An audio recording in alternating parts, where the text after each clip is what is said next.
This is the most reliable opening for club players under 2000 ELO. It's called the Philidor defense. Hundreds of my students in 10 years of my coaching career has used it to finally get their opening pain away. They also know what to do in the middle game. So it all starts here. You play the move d6, then you play knight to f6, you attack this pawn on e4. We play against a very strong 11-year-old subscriber from India, so let's see how this opening works. But we create a problem, and he cannot play e5. We're gonna just take it, take the queen, play knight g4, and just win a pawn. This is the first little trap that we create, but of course, we're just developing our pieces. And then finally we play e5. Now it's the Philidor defense. We are attacking the pawn on d4, creating another problem. The more problems you create for the opponent, the more difficult it is for him to play. He has a choice. He could have taken on e5, which leads to my favorite line, this incredible opening. I have a lot of games in this variation in the playlist. Please take a look. Don't be afraid. It's a beautiful position for black. But he plays d5 instead, which is not a great move positionally. Now you don't put any pressure on this pawn on e5. But a lot of players on your level would do it, so it's very instructive to see how to handle it. We just play the same thing. You go ahead with bishop to e7. We are ready to castle. We are ready to play c6 and launch our attack over here. Bishop e3, we can even play knight g4 and attack it. And he has to go back, more or less. But then he's gonna play h3 and we also have to go back. So maybe we castle first so that we are ready to play knight g4 and f5. The difference that happens when he plays d5. Now the center is closed. He cannot open it up anymore, which means that it's not that much about pieces activity anymore now, and it's more about pawn storms, right? This move f5 otherwise would be horrible. We would just weaken our king and he would destroy us somewhere here. But he has shut down the center, which makes it possible. He plays queen d2. He wants to castle on and just go ahead and attack. I mean, he's 11 years old. That's what he should do. But let's see what we can do about it. I am a big fan of pair of bishops. If I can grab here a bishop, there is nothing he can do to stop it, right? Bishop g5 is not possible. I'm going to just take it. So I'm going to get a pair of bishops. And then I'm going to show you how to take advantage of that. It's not enough to win the game, of course. But once you have a pair of bishops, you want to open up the position. And mainly, you want to open your bishops. You want to make it active so that this advantage actually matters. For example, if he castles, I think I can take here, and he cannot even take with the queen. He just loses it, kind of immediately. I play bishop g5, and because there is a king on c1, the game is over. Let's hope it's not going to happen. It would be very sad. But that means he has to take back with the pawn. He is going to have double pawns in the center. Maybe it's not actually that bad, because now if I play f5, he takes, and yeah, it's not a big deal. But yeah, still pretty problematic. He plays knight f3 instead, which is fine. That stops that bishop g5 idea. But it doesn't stop f5 idea. I'm just thinking whether I should take it immediately, do it immediately, or take the bishop first. Now that he played that, he actually has the move bishop g5. The question is how good that is for him. Maybe it is good, because then my knight is stuck. So I want to take it. I want to secure my advantage and then see what I want to do next. Because it's not that simple. Because f5 is good on the one hand, right? I continue this pawn chain, which is like a hint for you to understand that you need to continue in this direction. On the other hand, my opponent is about to castle this way, so there wouldn't be any king to attack. From this perspective, I should attack on this side of the board, so it's tricky. I don't feel that I like that move, because I'm fighting for the center, or maybe I'm getting more space over here with the move f4, with the tempo, always nice. You don't want to take on e4. You don't want to help your opponent to improve his pieces. Like, look at those pieces. They're blocked by this pawn on e4. But what if I exchange it? Well, then he's gonna take it. The knight would be beautiful. The bishop would be opened up. He's gonna attack me. You don't want that. So always think before you exchange stuff. Does it help me or does it help my opponent? Okay, he probably also wants to take now and then in the end of the day have this knight on e4. And that knight on c3 is one of the main advantages of our beautiful opening, the Philidor defense. The knight is useless. It's doing absolutely nothing on c3. But on e4, it would be a huge piece. So instead, I want to play f4, win time, as now instead of doing what he wanted to do, I don't think he's gonna be brave enough to go there, he has to react to my move, right? And then I have time again to create some problems for him. You can say I can continue the pawn chain even more and play g5 and g4, but that is risky. I mean, if he goes here, then I open up my king for no reason, right? Not sure I want to do that. Instead, I want to start attacking over here, anticipating that he's gonna bring his king there. So I want to play either a6 and b5 or knight d7 and knight c5. Both ideas are very reasonable. I like a6. Again, if the center is closed, it's the pawn storms that matter more than the pieces activity, because you can make a move with your piece, but it's not really changing anything in the position. Whereas this pawn storm, this breakthrough, changed a lot. Like the pawn structure is completely different now. It's more closed, so it's more difficult for my opponent to create problems. And I can still create, like if he plays g3, he's more or less losing after bishop g4. Maybe not immediately, but at least it's very annoying. Like this spin, I'm about, or maybe I take it first and then play bishop g4. This is very annoying for him. But then how do you even create counterplay? Because I'm going to be attacking here. You cannot castle long and then try to attack. Yeah, that is why he castles short. I kind of scared him away with my move a6, and sometimes that actually can work. But you know what? Now the move g5 and this entire plan makes so much more sense, because his king is there. Otherwise, he would be able to attack himself somehow, maybe bring both of the rooks over here, create problems for my king. But now his king is there. So of course, I don't care about the queen side anymore, right? I want to attack. I want to deliver a checkmate. I have to be careful, though. It's not that simple, as you might think. After g5, he can play h3, and that maybe it even doesn't stop the move g4, right? Afterwards, I'm going to take the spin. Is very annoying. I can bring my queen over the rook here to g5. This feels very dangerous. Let's go for g5. Be brave. Be active. This way, you create more problems for the opponent, which increases the chance that he's going to blunder, make a mistake, and you're going to win the game. But also, it's going to be so much more fun playing chess if you are not reacting, if you are not like, oh, let me be here in the first 3 ranks of my board. No, go ahead. Yes, you're going to lose some games, so be it. But you're going to learn so much. You're going to enjoy the game so much more. And you're going to win with beautiful combinations. That's what's going to happen.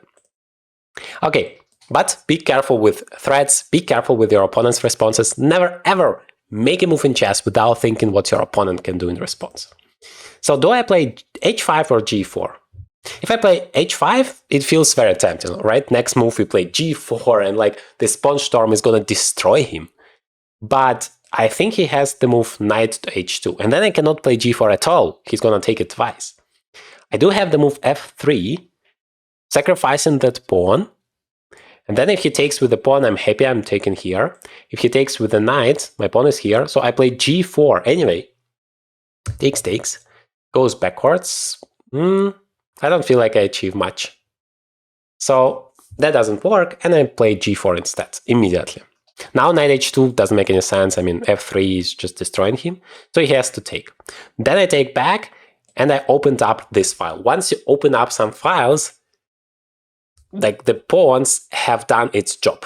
The entire point of this pawn storm is to open up some files so that I can attack with pieces.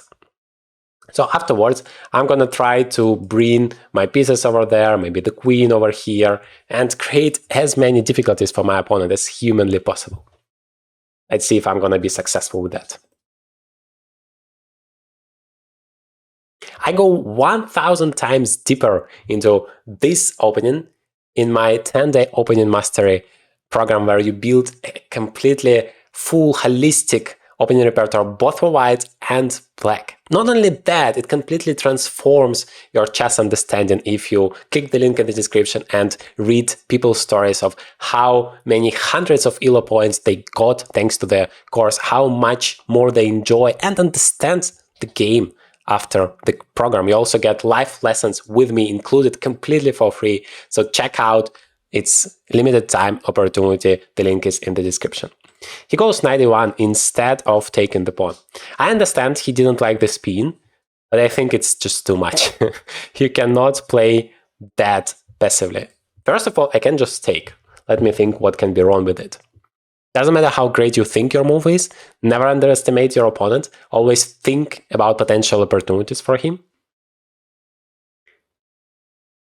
Maybe he wants to like go ahead and try to attack with his queen, but the problem is he just has one piece in the attack. It's not enough. But I also have f3, which is a very interesting alternative. Then I take there with the pawn, and probably his idea is like bring the rook there. And yeah, it's not completely over, it's not completely easy. But I do like my pawn on h3, and I do like that he has those horrible double pawns. He can never play f4, I'm gonna just take it. Like at this point, it's not about extra pawns, nobody cares, it's about giving the checkmate.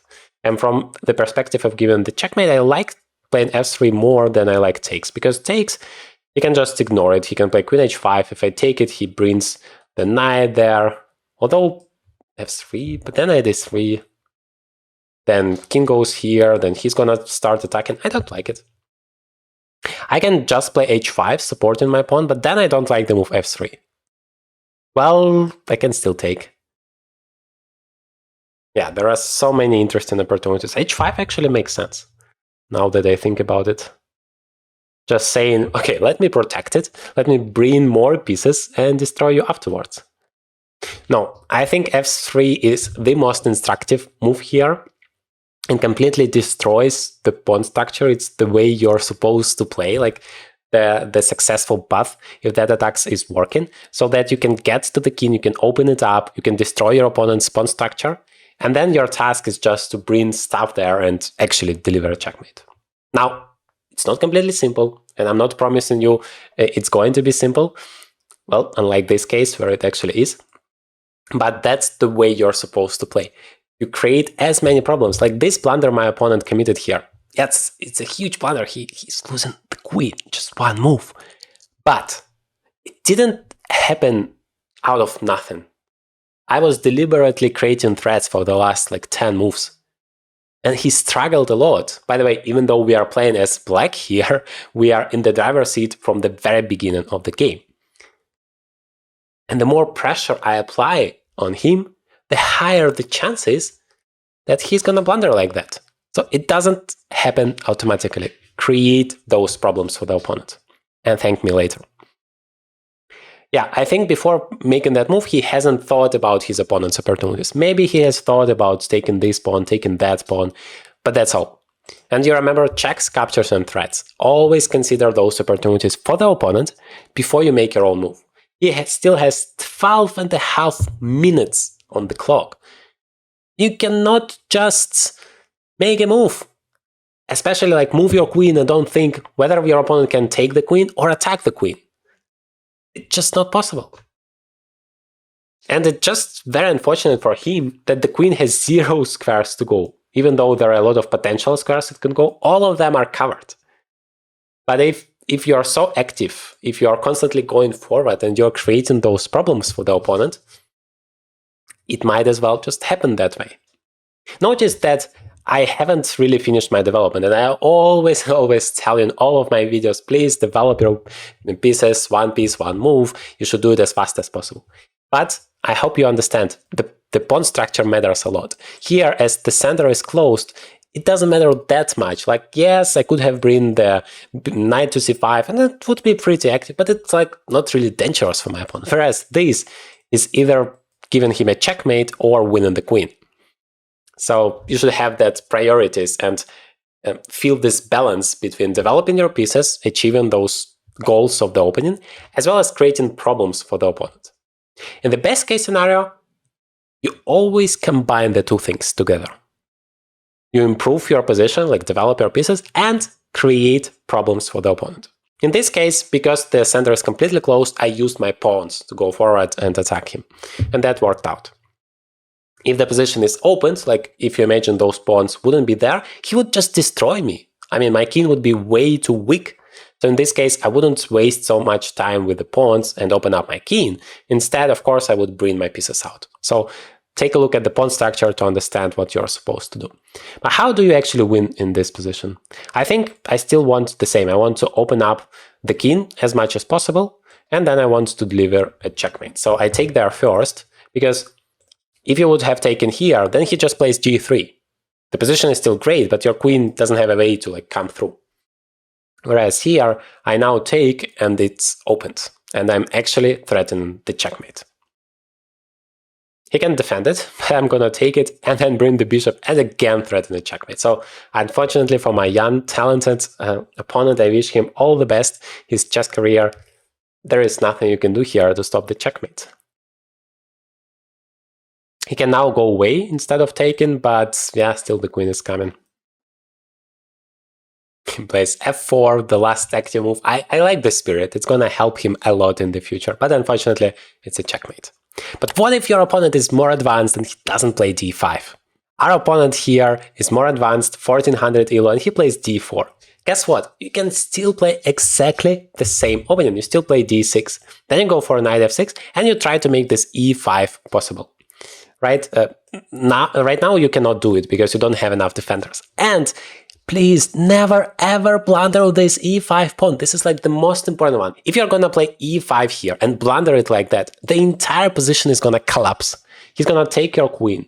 Then he's gonna take your pawn on e5. The knight would be in the center. Super powerful, attacking the f7 pawn. I have seen so many games from people who tried this opening that blundered like that, and they were like, well, this is a stupid opening, it doesn't work. What are you talking about? You just cannot do that, please. Once you keep an eye on that pawn and make sure you always have enough defenders for it, then it's gonna work like magic for you. Alright, so knight e7, and we are gonna play e5 next move. Bishop d3, it actually not only doesn't stop us, it now is less convenient for the opponent because we are threatening e4, immediately forking those pieces, just winning on the spot. So yet again, from the very beginning of the game, our main goal is to create as many problems for our opponent as possible while continuing our plan, improving our position. It's not like we play hope chess when we make some stupid random moves, not great for us otherwise, just hoping for our opponent to blunder. This is such an important difference I want you to understand. Yeah, now he has to stop the fork. He plays e4, which feels like a reasonable move. But now, it's like we play as white because he wasted time. Remember the golden principle, one piece, one move. This way you develop all of your pieces as fast as possible. But now, if I play bishop d6, which is a very reasonable move, developing a bishop, defending the pawn, the position is very symmetrical, but we got this move knight to d7 completely for free. This is not how you are supposed to play as white. Even though a lot of people on this level do it. Like I just recently had a game with another subscriber of mine who played exactly the same position. Okay, now I think I can even sacrifice this pawn. Notice, I don't blunder it, but I guess I can sacrifice because his king is still in the center. And that would be super dangerous if he takes and I open up the e-file. Maybe he will still escape though. Knight c5, knight takes. If I take as well, then he's gonna castle. Well, but then I have ideas like queen h4, queen g5, creating those threats. I'm super active. Let's go for it. In the spirit of the last game, I want to create more and more problems, show you the importance of being active in a chess game, and how great it actually works, how it increases your win rate. Yes, sometimes you might lose because of that. That's fine. But you're going to learn so much. It's going to be so fun to play games instead of being passive. h3 I don't like. Yes, I understand it helps in some variations to control this g4 square. it's just not an active enough move in the opening. You should focus on the 3 main goals: fighting for the center, developing your pieces, bringing your king to safety. Now, does h3 help you with any of those goals? Not really. So please don't play it. Castle or bring your knights, defend that pawn, develop a new piece. All of that is more important. Okay, I think I'm gonna go ahead again, be brave enough, because I already made sure my king is in safety. Like, what on earth can happen to me? In the worst case scenario, he's gonna take my pawn as well. But I'm all for it, because like, your king is in trouble. It's still in the center. It's super dangerous for you to do that. Also, once he played h3, maybe these light squares are more under control. But what about the dark squares? Like, if he takes some queen h4 moves would be possible, and if you play g3, I can take, sacrifice it. Like, there are new opportunities that are available to me thanks to those weaknesses that my opponent creates. Also, he feels a lot of pressure. He needs to spend a lot of time. If he's smart, he's not going to make his moves too fast and blunder even more. But it's tough, like, right when your opponent is creating those threats. He finally castles, but now I have like 1 pawn. And I'm like, if I just defend it now, am I just gonna be left with an extra pawn as black with no compensation? That is just too good to be true. Maybe it's still not that simple though, because this pawn is hanging, and if I just defend it, he can continue attacking my knight. If the knight goes away, he's still gonna take the knight. So I have to be smart here. I have to find out the best way. Maybe I'm not gonna be able to save the pawn, but I'm gonna launch my attack or something. For example, I can just take. If he takes with the queen, I'm happy to play knight c5 with the tempo again, attacking the queen. So he doesn't have time to take my pawn. He has to react to my threat. His queen is hanging. And then I have all the time to defend the pawn or play e4. So that's good. Then he takes with the pawn, which is already not great. I have a pair of bishops, and his pawn structure is not great. This pawn is isolated, and I can still play knight c5. And now if he takes, I can't even just take it and win. Yeah, I think it's great for me. Anyway, this bishop was very strong, potentially attacking my position, and I can just exchange it for a knight. Why not? This is beautiful. Now the position is very opened, like completely unlike the last game, where I'm gonna have a pair of bishops. This is such a powerful force, but only if you use it the right way. So I want to open up the position, and I want to create threats for my opponent. Let's see what he takes it with. Okay, he takes with the queen. Yeah, I think he should have some compensation because I'm wasting quite a lot of time here. But I also think I should be able to deal with the threats. Like, for example, if he plays queen c3, I should be careful not to play e4, which seems to be a great move. You're attacking the knight, you're dealing with the problem of the hanging pawn. Seems great. Unfortunately, you're blundering checkmate in 1. That is why it's so essential to always, first of all, think about your opponent's opportunities. Never make a move unless you have thought about his potential response. And secondly, always start considering those responses checks and captures. Checks and captures. It would save 99% of all of the blunders that you currently make. It would just prevent it. Okay, queen to e3. That also attacks all of that, but doesn't create this checkmating thing. So e4 is actually possible. But I can also play something like that. Knight takes.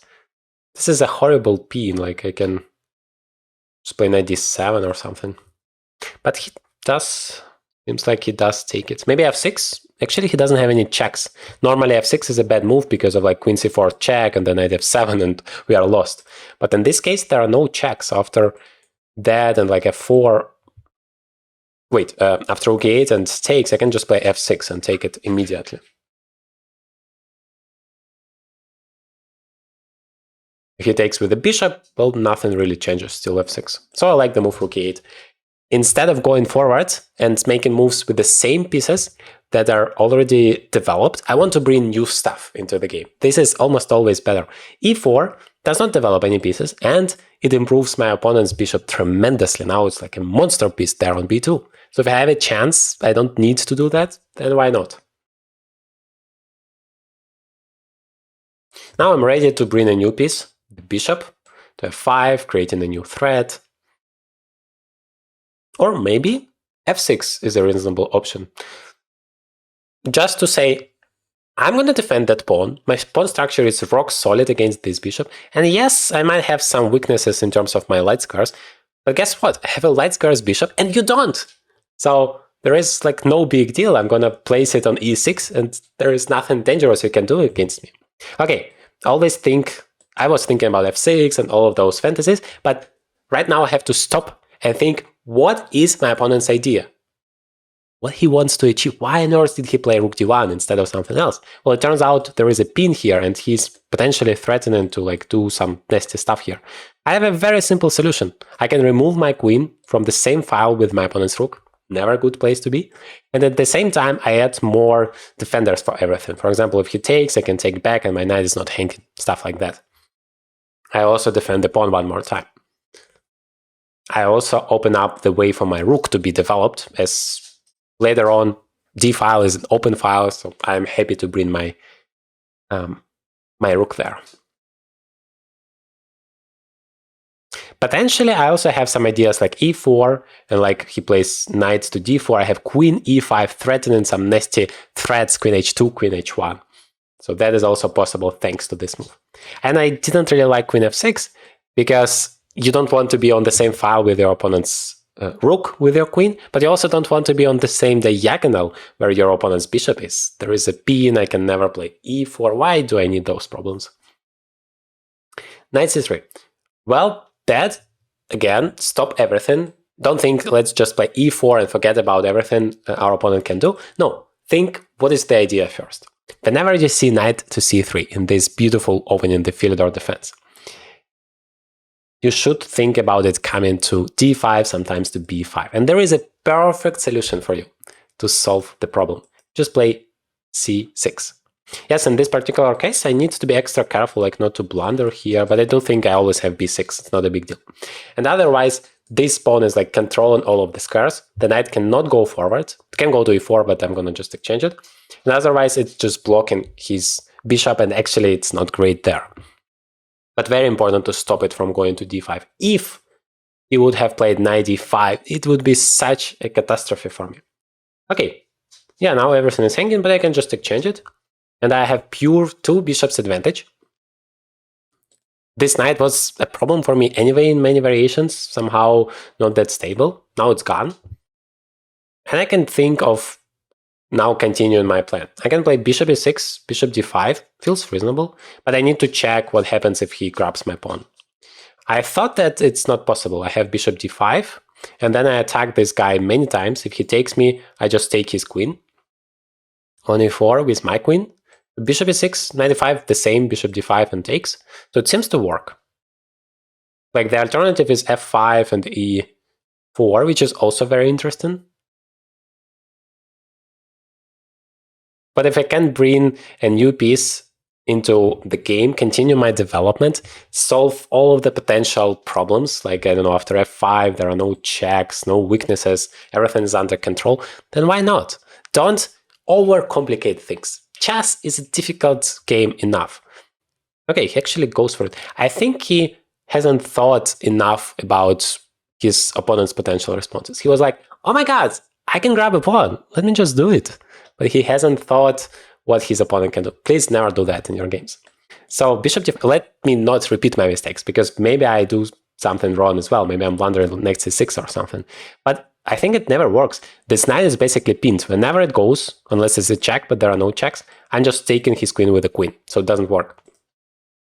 Otherwise, well, never move your piece without thinking, what if it's going to be taken? Can it be taken? He can take, but again, I attack the queen and then I take that knight. So feels like bishop d5 just wins the game on the spot.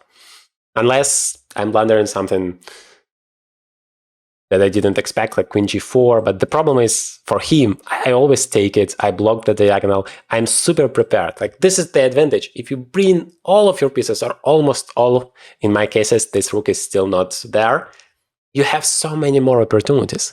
Whereas if you just take a bunch of your pieces, like 2 or 3, and try to attack with it, then your resources are very limited, and the chance that you're going to blunder something is so much higher. So please do that. Also, try to make as few of your pieces vulnerable as possible. Best case scenario, 0. Like, if everything is protected, then how on earth can you blunder, right? But the more pieces are unprotected and vulnerable, the higher the chances that you're going to blunder something. So please be careful with that. For example, here, every single piece is protected. So yeah, maybe G7 pawn is the only real weakness, but I made sure it's not a big problem, and then I'm going ahead and win a piece here. But if you are white in this position, do you think I'm just blind and I just blocked all of my pieces from protecting my pawn and you don't even consider my options? How can you just take, you have 10 minutes on the clock, how can you just take that pawn on e5 and not think what black can do, what has he prepared? It's like you have two ways to stop that blunder. First, when I played bishop to e6, you should think, what can be the idea of that move? If you ask yourself that, you would find bishop d5. And then you can never consider the move knight e5 without thinking about bishop d5. And second, before you are making that move, you think, what can he do? And you always start with checks, captures, and threats. And bishop d5 is a huge threat, attacking the queen and the knight at the same time, like multiple times.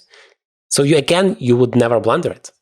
But if you do both of those things, you like increase the chance that no blunder is going to happen tremendously. Okay, rook d5, but now I can just take it anyway. Very important that I still attack the queen. That means he doesn't have any time to save his knight. I'm going to just take it. And what's the funniest, once my opponent gets into a horrible position, then he starts to think. But it doesn't make any sense, right? It's too late for that. Think when you make those very active moves, especially when you capture something, when you go forward, and then it seems like you're winning something, stop. Don't make that move. Maybe it's not your opponent who is an idiot, but yeah, one of two. So think about those opportunities twice. What can he answer? What are your most active opportunities? Don't make your move immediately, please. Yes, it might be the case that you're going to lose on time, because every single time you check those most active opportunities, both for you and for your opponent, that is time consuming. But it's okay. You might even lose many games, like 10 games on time, but you're going to learn the system. You're going to shift your mindset completely. You're going to have this very clear step-by-step process that you go every single time, reducing your mistakes so much and seeing those great opportunities for yourself. And guess what? With the time, it's going to become more automatic. It's going to become faster. And now you play both good, and now you play both strong and fast. But if you just play fast right now, then you will never get to be playing well, right? All right, so it seems like I'm winning all of the pieces. Maybe he's counting on rook e1, and like, thanks to this spin. By the way, maybe it's even not that simple. No, it is simple, because you always start with checks, and unfortunately for him, I have bishop h2 check, and I'm just winning even that rook, so I'm like 2 rooks for 1 bishop. That's too much. He played queen d5 maybe to stop me from f6, right? That would also help, but bishop h2 is even simpler.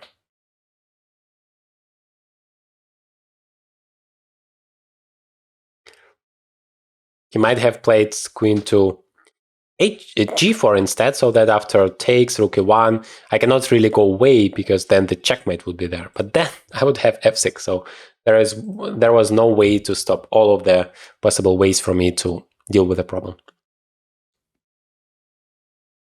But yeah, there are so many other opportunities. Rook e1, I can just play queen d6. Yeah, he can take, but that's enough. I have an extra exchange. Of course, bishop h2 check. Remember, the most active opportunity, the first, like, it's the only check available to me in the position. So it's the first move I have to consider. It might not be the right one, but if it is, and you don't consider it, well, that's such a pity that you miss such a cool opportunity. By the way, he can still play for a checkmate.